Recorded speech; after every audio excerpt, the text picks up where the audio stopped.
नमस्कार दोस्तों। आज हम रिवाइज रिटर्न कब फाइल किया जाता है इस बारे में बातचीत करेंगे।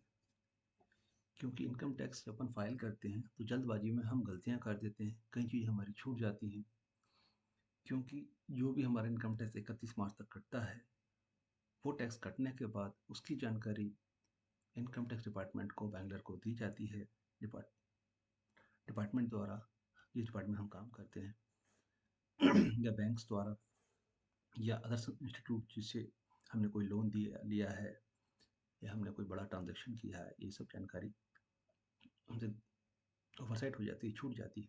तो ये जानकारी देरी से इनकम टैक्स डिपार्टमेंट को मिलती है।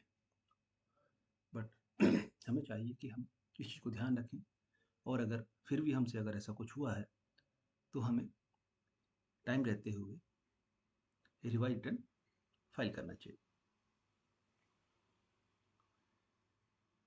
अब इसके कुछ नियम। रिवाइज रिटर्न क्या है? अगर टैक्स पेयर से कोई गलती हो जाती है इनिशियल रिटर्न फाइल करने में, तो उसको रिवाइज रिटर्न फाइल करना पड़ता है, जिसका एक्ट, जिसकी धारा 139(5) है। रिवाइज रिटर्न दाखिल करने के लिए कोई भी एक्स्ट्रा पैसा नहीं देना पड़ता, कोई फाइन नहीं लगता। रिवाइज रिटर्न के जरिए हम अपना जो भी डिडक्शन है, छूट गए, कटौतियाँ छूट गई, उसको हम दिखा सकते हैं। अक्सर लोग जल्दबाजी में आईटी फाइल कर देते हैं, सोचते हैं यार हेडेक समझते हैं, जबकि इसको हेडेक ना समझे।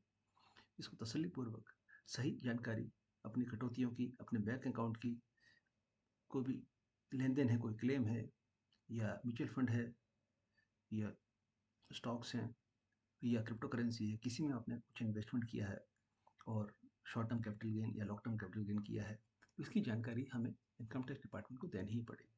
उसके अलावा अगर कोई बिजनेस कर रहे हैं तो बिजनेस इनकम की जानकारी भी हम उनको देंगे। क्योंकि हम सोचे हम छुपा रहे हैं, पर इस पॉसिबल नहीं है, क्योंकि पैन के द्वारा, और पैन और आधार लिंक है ही ऑलरेडी। तो पैन और आधार के जहाँ जहाँ हमारा डॉक्यूमेंट लगता है, वह हमारी जानकारी इनकम टैक्स डिपार्टमेंट को पता चल जाती है। रिवाइज रिटर्न कब फाइल किया जा सकता है? तो revise return, original return file करने के बाद 31 दिसंबर तक हम अपना रिवाइज रिटर्न फाइल कर सकते हैं, उसी साल का, असेसमेंट ईयर का। ओरिजिनल रिटर्न और रिवाइज रिटर्न में क्या अंतर है? ओरिजिनल रिटर्न हम अभी जैसे इस वर्ष असेसमेंट ईयर 24-25 में हमें ओरिजिनल रिटर्न फाइल करना है, तो हम 15 सितंबर तक ITR 1 फाइल कर सकते हैं।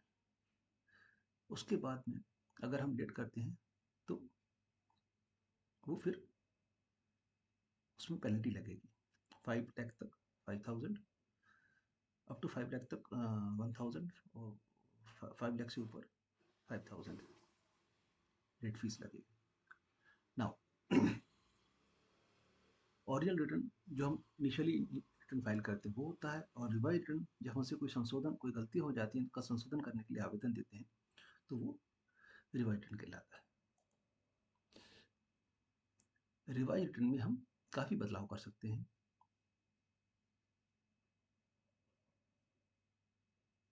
जो हमारे इनिशियल रिटर्न फाइल करते टाइम गलती हो गई होती है, उसका संशोधन हम रिवाइज रिटर्न में करते हैं, और वो चीज़ों को इंक्लूड करते हैं। क्या रिवाइज रिटर्न में रिजीम बदला जा सकता है? जी हाँ, रिवाइज रिटर्न में हम रिजीम बदल सकते हैं। ओल्ड रिजीम से हम न्यू रिजीम में जा सकते हैं, न्यू रिजीम से हम ओल्ड रिजीम में जा सकते हैं। रिटर्न फाइल नहीं कर पाने पर क्या होता है?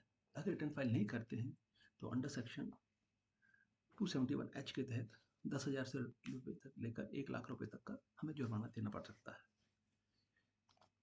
और इसके अलावा TDS, भुगतान की तारीख तक 200 रुपये प्रति दिन के हिसाब से जुर्माना देना पड़ता है। अब देखिए, रिवाइज रिटर्न दाखिल करते समय ध्यान रखने योग्य बिंदु क्या है? इसमें सबसे पहला बिंदु है ओरिजिनल रिटर्न का प्रतिस्थापन। मतलब हम ओरिजिनल रिटर्न को रिवाइज कर सकते हैं, उसकी लेकिन लास्ट डेट पक्का ध्यान रखें, और ये अनलिमिटेड होता है।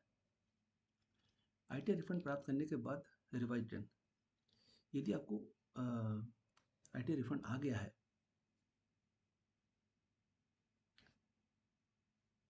और आपको रिफंड प्राप्त हो गया है, तो भी आप अपना रिवाइज रिटर्न फाइल कर सकते हैं।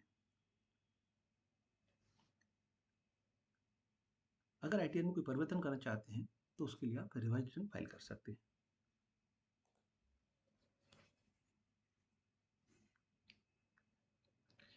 एकाधिक संशोधन की अनुमति। रिवाइज रिटर्न हम कितने बार भी जितने बार चाहें रिवाइज रिटर्न फाइल कर सकते हैं, तो उसमें लास्ट रिटर्न को वो मान्य किया जाएगा।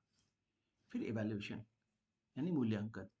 रिवाइज अगर हमारा ओरिजिनल रिटर्न का मूल्यांकन हो गया है अंडर सेक्शन 143 के तहत, तो हम रिवाइज रिटर्न दाखिल नहीं कर सकते।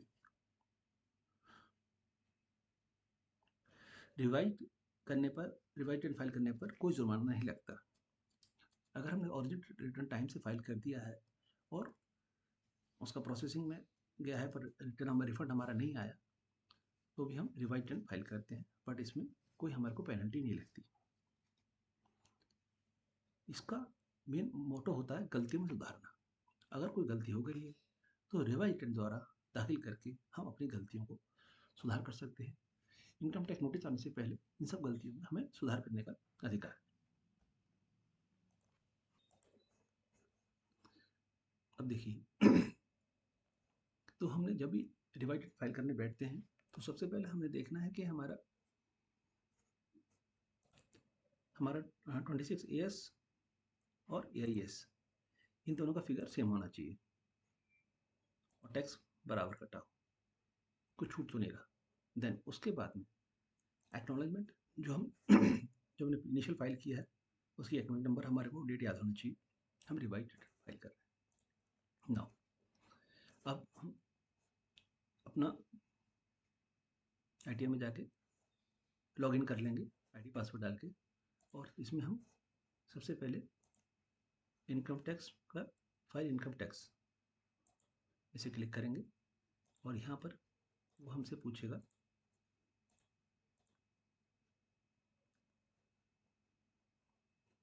कुछ इसमें करते हैं करंट असेसमेंट ईयर, और इसको ऑनलाइन मोड की थ्रू फाइल करेंगे। और इसके लिए हम ये रिवाइज रिटर्न के लिए हम इसमें आवेदन कर रहे हैं, तो इंडिविजुअल हम, और उसके बाद ITR 1 फाइल हम कर रहे हैं। तो करेक्शन सॉरी, तो इसके न्यू लॉज आए हुए हैं, उसमें क्लियर लिखा हुआ है कि HRA LTA ATC ATD ATU ATE ATG ATTT ATTB इन सब चैप्टर्स का न्यू टैक्स रिजीम में कोई हमारे को डिडक्शन नहीं मिलता है। इस चीज़ का पक्का ध्यान रखें। अब हम आगे बढ़ रहे हैं तो टैक्सेबल इनकम हमारी मोर देन एक्सेप्टेड लिमिटेड है, तो हम इसको फर्स्ट वाले को सेलेक्ट करेंगे, देन कंटिन्यू करेंगे। अब इसको कंटिन्यू करते जाएंगे। नाउ मतलब अपना फॉर्म 16 को AIS और 26AS के थ्रू ही करेंगे। उन तीनों को मैच करना चाहिए, कोई भी चीज़ मिसमैच नहीं होना चाहिए। अगर मिसमैच हुई है तो इसलिए हम रिवाइज रिटर्न फाइल कर रहे हैं। इसमें जैसे फाइलिंग सेक्शन में जाएंगे, सेक्शन 139(5) अपने ऑटोमेटिक सेलेक्ट कर लेगा वो, और इसमें हमारा इनिशियल जो हम इनकम टैक्स फाइल किया है उसका रिसीट नंबर लेगा और डेट ऑफ फाइलिंग लेगा। जी डेट ऑफ फाइलिंग 2825 है, 2825 ले लिया। अब हमने पिछली बार न्यू टैक्स रिजीम से फाइल किया था, अब हम चाहें तो इसको ओल्ड टैक्स रिजीम से भी फाइल कर सकते हैं, बट हमारे पास डॉक्यूमेंट एविडेंस होना चाहिए।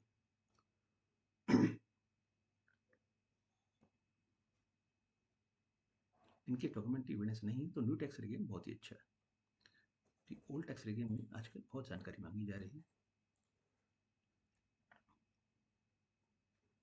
जैसे ग्रॉस टोटल इनकम इनकी 9,50,560 है।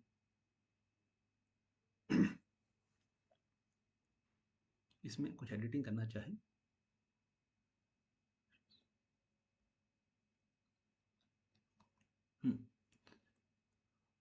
एडिटिंग, तो इसमें हमारा एडिटिंग के लिए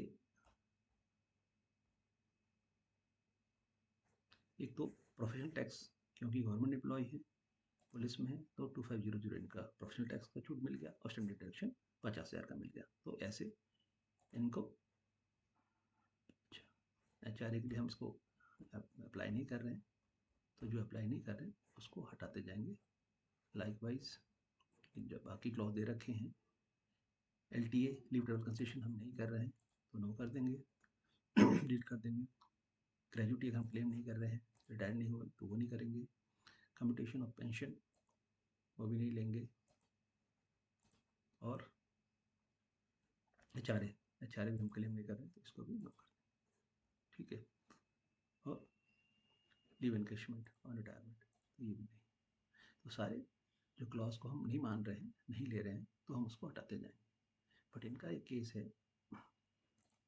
कि ये अभी रिसेंटली रिटायर हुए तो इनको ट्रांसफर ग्रांट मिलेगा। तो ट्रांसफर ग्रांट अंडर सेक्शन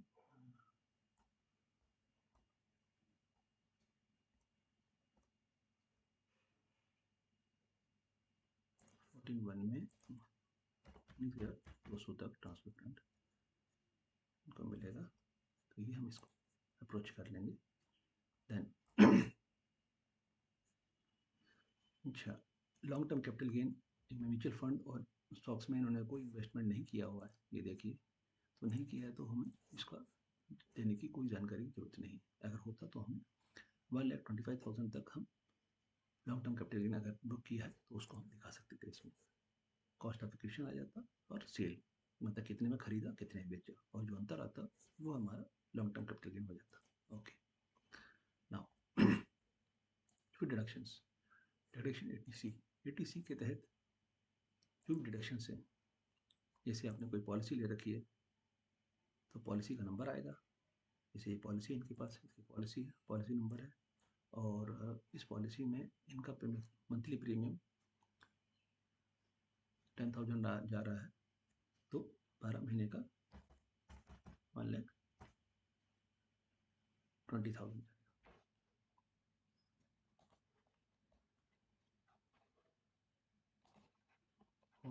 और इनके पास इनका GPF कट रहा है, तो ये करीब GPF है 5,000 कटा रहे हैं, तो 60,000।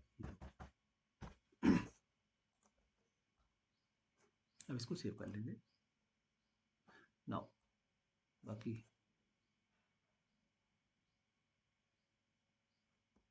इसमें से कोई भी नहीं है, अग्निपथ भी नहीं है। हेल्थ इंश्योरेंस, हाँ हेल्थ इंश्योरेंस में ये अपना तो not claiming for self, but parents इनके सीनियर सिटीजन है तो उनके लिए ये हेल्थ चेकअप के लिए 5,000 क्लेम कर रहे हैं, प्रिवेंटिव हेल्थ चेकअप के लिए। और कुछ इनका मेडिकल एक्सपेंडिचर हुआ है पेरेंट्स के ट्रीटमेंट के लिए, क्योंकि पेरेंट्स सीनियर सिटीजन हैं, तो उनके अप्रोक्स 21,650 रुपीज़ इनके पास खर्च हुआ है। इनके पास इसका ट्रांजेक्शन का रिकॉर्ड्स भी है, इसलिए इसका आवेदन कर देंगे। उसके अलावा इंटरेस्ट इनका करीब यहाँ दिखा रहा है 227, तो 227 का आवेदन डाल देंगे। 227, तो 227 का ये छूट मिल जाएगा इनको। देन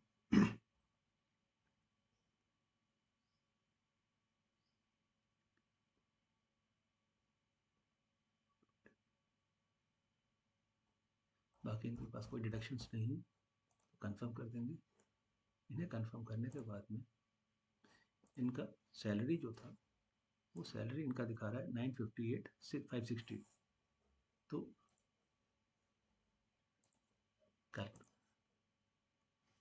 958,560 माइनस 50,000 का स्टैंडर्ड डिडक्शन मिलता है इनको, तो इनका टैक्स जो पड़ेगा वो 9,08,560 भी पड़ेगा।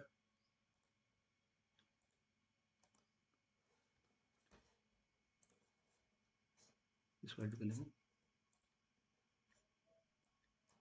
9,08,560, 9,08,560, ठीक है। और इन्होंने टोटल टैक्स इतना डिपॉजिट किया है। अब सेव कर लेंगे इसको। और इसके अलावा इनका कोई TDS भी नहीं है, और ना ही कोई एडवांस टैक्सेस इनका हुआ है।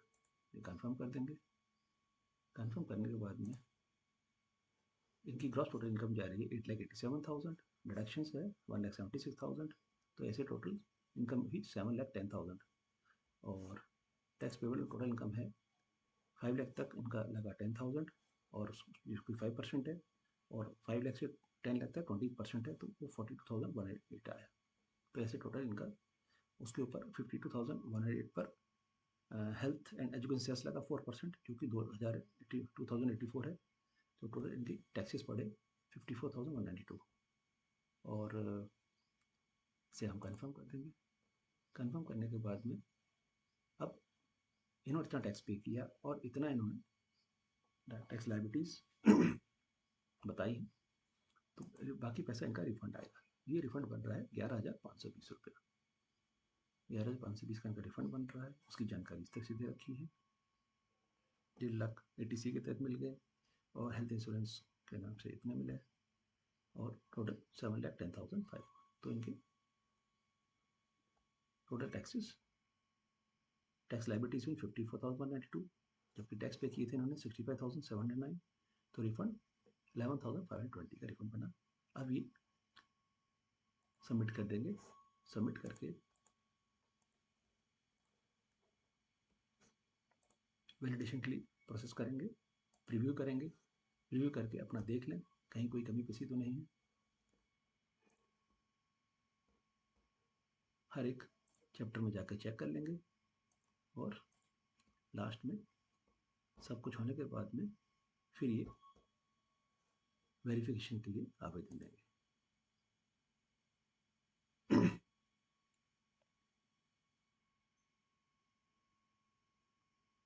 थोड़ा सिस्टम प्रोसेस स्लो चल रहा है, नेटवर्क का इश्यूज आ जाते हैं कभी कभी, तो हम इसका थोड़ा वेट कर लेते हैं।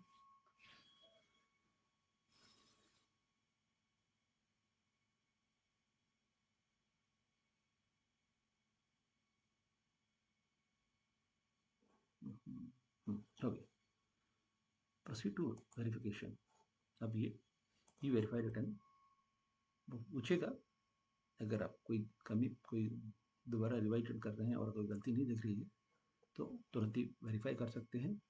और अगर आपको लग रहा है कि कहीं कोई डाउट है और कुछ आना बाकी है, तो ई वेरीफाई लेटर, अभी आप कहीं बिजी हैं तो आप इसको ई वेरीफाई लेटर भी कर सकते हो। 30 दिन के अंदर इसको वेरीफाई करना ज़रूरी है, लेकिन इसकी फिर वेरिफिकेशन डेट, जिस डेट को आप वेरीफाई करेंगे वही माना जाएगा, उधर से प्रोसेसिंग डेट पर पकड़ी जाएगी। क्योंकि 30 to 45 डेज इनको प्रोसेसिंग में टाइम लगता है किसी भी इनकम टैक्स से फाइल किए हुए रिटर्न को चेक करने में। इनके असेसिंग अफसर चेक करते हैं ताकि डॉक्यूमेंट्स में कोई लीगल क्लेम तो नहीं किया हुआ, कोई चीज़ छूटी तो नहीं है। उसी हिसाब से फिर आपको नोटिस आते हैं। वेरीफाई वाया ITR 5, ये बाई पोस्ट भी भेज सकते हैं। स्पीड पोस्ट के थ्रू भी ITR को फाइल करके उसकी प्राप्ति बेंगलोर भेज सकते हैं। फिर वहाँ से 30 दिन के अंदर वहाँ पहुँच जाना चाहिए। फिर जब वहाँ पहुँच जाता है तो उस डेट से भी इसको वेरिफिकेशन डेट मानी जाती है। हम इसको ई वेरीफाई नाउ कर देंगे आधार OTP के थ्रू, और आधार OTP के लिए हम अप्रोच करेंगे और एग्री विद द टर्म्स। ये सर OTP चला गया, तो आधार OTP चला गया। आधार OTP डालिए और इसको वेरीफाई कर दीजिए। इतना सही। तो मेरा आपको ये वीडियो कैसा लगा? अगर आपको मेरे कंटेंट अच्छे लग रहे हैं तो मेरे चैनल को सब्सक्राइब करें और मेरी वीडियो को लाइक करें। धन्यवाद। Thank you.